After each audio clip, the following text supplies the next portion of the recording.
ஐயா வணக்கம் ஐயா. வணக்கம்.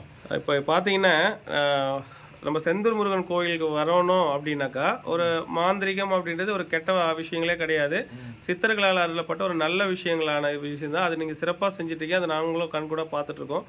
இப்போது ஒரு மனுஷன் பிறந்துட்டான், அவனுக்கு ஏகப்பட்ட பிரச்சனைகள் இருக்குது. அந்த மாதிரி இருக்கிறவங்கள எந்த மாதிரியான பிரச்சனைகளுக்கு வந்து இங்கே வரலாம், எந்த மாதிரியான விஷயங்களுக்கு வந்து 100% தீர்வு வந்து பண்ணி கொடுக்குறீங்க அப்படின்றத இப்போ எங்களுக்கு தெரியும் ஐயா. இப்போ புதுசாக பார்க்குறவங்களுக்கும் ஏற்கனவே ஒருத்தர் வந்து கணவன் மணி பிரச்சனை வந்திருப்பாங்க, ஆனால் தொழிலுக்குன்னு வந்திருக்க மாட்டாங்க. அந்த மாதிரியான என்னென்ன மாதிரியான விஷயங்களுக்கெல்லாம் நீங்கள் பண்ணுறீங்கன்றத நம்ம ஆன்மீக நண்பர்களுக்கும் சொல்லுங்க ஐயா. இப்போ நாம் வந்து நம்ம நம்ம செந்தூர் முருகன் மெசஞ்சர் சார்பாக நான் கற்றுக்கிட்டேன் குருனுடைய பாதம் தொட்டு நான் சொல்கிறேன். யாருக்கும் அவர் நம்ம கற்றுக் கொடுக்கும்போதே யாருக்கும் ஒரு துரோகம் பண்ணாத, கெட்டது செய்யாத அப்படின்னு சொல்லி வெத்தலையில் வந்து தண்ணி மேலே வச்சு சத்தியம் பண்ணிட்டு தான் நம்மளுக்கு செய்ய சொன்னார். அதை நம்ம எடுத்துக்கிட்டோம். அடுத்தவன் நம்மளை அடித்தாலும் திருப்பி நாம் அடிக்க போகிறதில்ல. அது இறைவனோடு செய்யுது. அவன் மேலே விட்டு போயிடுவேன். அவன் தான் வந்து பார்த்துக்கிற முடிஞ்சு நான் அவங்களை அடிக்க மாட்டேன். அந்த மாதிரி நான் ஒரு குருவை வந்து நம்ம நினச்சி குருவை இங்கே பண்ணணும். அதிலிருந்து அவர் கற்றுக் கொடுக்கறதுலேருந்து இது வரைக்கும் 40 வருஷமாக நான் பண்ணிகிட்ருக்கேன். யாருடைய பணமும் எனக்கு வேண்டாம். அது ஒரு கர்மா. பணங்கிறது ஒரு கர்மா. நான் வாங்குகிற பொருளுக்கு நீ காசு கொடுங்க, இல்லை நான் வாங்க வேண்டாம், நீ வாங்கிட்டு வந்து கொடு, நான் செஞ்சு கொடுக்குறேன். எனக்கு அன்னதானத்துக்கு ஒரு 5000 ரூபா, 2000, 3000, 5000 இதுக்குள்ளே நீ கொடுத்துட்டு போயிடுங்க. உங்களால் முடிஞ்சது கொடுத்துட்டு போங்க. நீங்கள் பொருள் வாங்கிட்டு வந்து கொடுங்க. நான் சொல்கிற பொருளை வாங்கிட்டு வந்து கொடுத்துருங்க. என்ன மூலிகை கேட்குறேன் வாங்கிட்டு வந்து கொடுங்க, நான் செஞ்சு கொடுக்குறேன். அந்த வேலை நடக்கும், அவசியம் நடக்கும். ஆனால் மெயினாக வந்து நம்பிக்கை வேணும். மாந்திரித்த ஒன்றையும் தெய்வத்தையும் மாந்திரியத்தையும் நம்பணும். யாராக இருந்தாலும் மனசார மனப்பூர்வமாக நம்பணும்.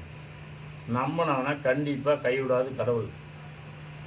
நம்பாதவங்களுக்கு எந்த அளவுக்கு மேல்நோட்டமாக நீங்கள் பார்க்குறீங்களோ அந்த அளவுக்கே தான் கடவுளும் மேல்நோட்டமும் போயிட்டுருப்போம். இது உண்மை, சரிங்களா? அதை வந்து இந்த கலியுகத்தில் ஒருத்தனை அடித்து பிடுங்கிறதும், ஏமாற்றி பிடுங்கிறதும், பொய்யான தகவலை பரப்பி சம்பாதிக்கிறதும் இல்லை, இந்த மாதிரி தான் போயிட்டுருக்குது. உண்மையாக போகலை. அந்த உண்மையாக நாம் செய்கிறோம் அந்த இடத்துல அப்படின்னா இது காரணம் என்னென்னா இந்த முருகனோட சக்தி தான்.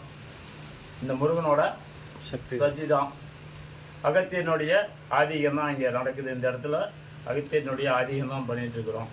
அதனால் வந்து மூலிகையால் செய்யப்பட்ட சிலைக்கும் மூலிகையால் நாம் கொடுக்கக்கூடிய பொருள்களுக்கும் வந்து கேரண்டி உண்டு, அதுக்கு வாழ்வு உண்டு. நல்ல பொருளை தரமாக செஞ்சு கொடுக்குறோம்.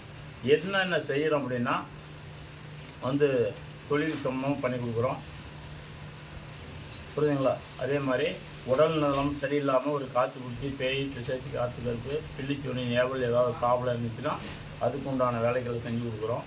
அடுத்தது பார்த்திங்கன்னா இது மாதிரி பல வேலைகளை நம்ம செய்கிறோம். அதனால் வந்து ரொம்ப சிறப்பாக பண்ணிகிட்ருக்குறோம். கணவன் மனைவிக்குள்ள பிரச்சனைகளால் மனசாவதை பெறுகிற அந்த மாதிரியான விஷயங்களும் நம்ம பண்ணுறோம். கண்டிப்பாக பண்ண முடியும். எல்லாத்துக்குமே வந்து சரிங்க. ஜாதக நீதியாக கிரக சூழ்நிலைனால 9 கிரக நவகிரகத்தினால வர பாதிப்புகள் நிறையா மக்களுக்கு இருக்குது. 7 சனி இருந்துச்சுன்னா ஒரு மனிதனுக்கு அந்த சனி என்ன பண்ணணும்னு கேட்டால் சிரிக்க வைப்பேன், சீலப்பேன்னு குத்த வைப்பேன், திருவோட்டை கையில் கொடுப்பேன், தெருவீதியில் பிச்சை எடுக்க வைப்பேன், யாருன்னு கேட்க நான் தான் சனிங்கிறான். அந்த டைமில் வந்து 7 சனி இருக்கிற போது கண்டிப்பாக வந்து குடும்பம் பிரியறதுக்கான வாய்ப்புகள் தானவே உருவாகும். வீட்டில் உடனே ஆக்சிடென்ட் ஆகும், உடனே கையில் இருக்கிற பணம் விரையமாகும், வாகனம் கொடுக்க மாட்டான், பிரச்சனைகள் ஓவராகி தலைவடிக்கிற மாதிரி பிரச்சனையாகி வீட்டில் வந்து சண்டை போட்டு வீடு 2ஆக பிரியும். இது கிரகத்தினுடைய கோளாறு. செய்வன பிரச்சனை வரவங்களுக்கும் நம்ம சரி பண்ணலாம். மாந்திரியத்தினால இப்போ நிறையா தான், இப்போ தான் முன்னதான் சொன்னேன், நிறைய மாந்திரி வந்து போலி சாமியார் போலி மாந்திரி வரையும் நிறையா இருக்காங்க. நிறையா மாதிரி பண்ணி ஒரு வீட்டில் வைக்கிறது அவங்களுக்கு தெரிஞ்சு தான் பண்ணி கொடுக்குறாங்க. அது அவங்களோட கர்மா. அது பண்ணி கொடுத்து ஒரு வீட்டில் வைக்கிறது, எல்லாம் சுடுகாட்டில் வைக்கிறது, ஏதோ ஒன்று செய்கிறது, அது ஒரு குடும்பம் கட்டுறது, அதனால சண்டை வர்றது வாய்ப்பு இருக்குது. நிறைய பிரச்சனைகள் இருக்குது. எல்லாத்துக்குமே தீர்வு இருக்குது. தீர்வு இல்லாமல் போகலை. உண்மையாக மனசாட்சிக்கு நேர்மையாக செய்தால் தீர்வு உண்டு. ஒரு சிலர் வந்து ஃபோன்லேயே பண்ணுங்க அனுப்புங்கன்றாங்க. நம்ம அது மாதிரி பண்ணுறது இல்லைன்றது தெரியும் ஐயா. அந்த மாதிரியான இருக்கிறவங்களுக்கு சரியான தீர்வு வேணும்னா இந்த இடத்த நாடி வந்தால் மட்டும்தான் பண்ண முடியும். கரெக்டுங்களா ஐயா? இதை வந்து ஒரு மருத்துவமனைக்கு போகாமல் ஒரு இன்ஜெக்ஷன் எனக்கு ஃபோனில் போட்டு நான் பணத்தை போட்டேன்னாக்கா கண்டிப்பாக இன்ஜெக்ஷன் போட முடியாது. அதே மாதிரி தான் இதுவும் தெய்வமும் ஒரு டாக்டர் என்னவோ அதே மாதிரி தான் தெய்வமும். அந்த தெய்வத்து இடத்துல வந்து அவங்க வணங்கி அந்த பொருள் வாங்கிட்டு போனால் தான் ஒரு திருநீரே வாங்கிட்டு போனாலும் அவங்க கஷ்டம் தீரும். ஆனால் தெய்வத்தை பார்க்காம எங்கேயோ உட்காந்து ரூம் போட்டு உட்காந்து நான் ஏசியில் இருந்துட்டு உங்களுக்கு மந்திரம் பண்ணி அனுப்புனா அது வேஸ்ட்டு ஆகாது. எதுவாக இருந்தாலும் நேரில் வரணும். இந்த லொக்கேஷனை பார்த்துட்டு இங்கே வரவங்களுக்கு வந்து கட்டாயமாக வந்து நல்ல ஒரு தீர்வு வந்து நம்ம பண்ணி கொடுப்போம். சரிங்களா ஐயா?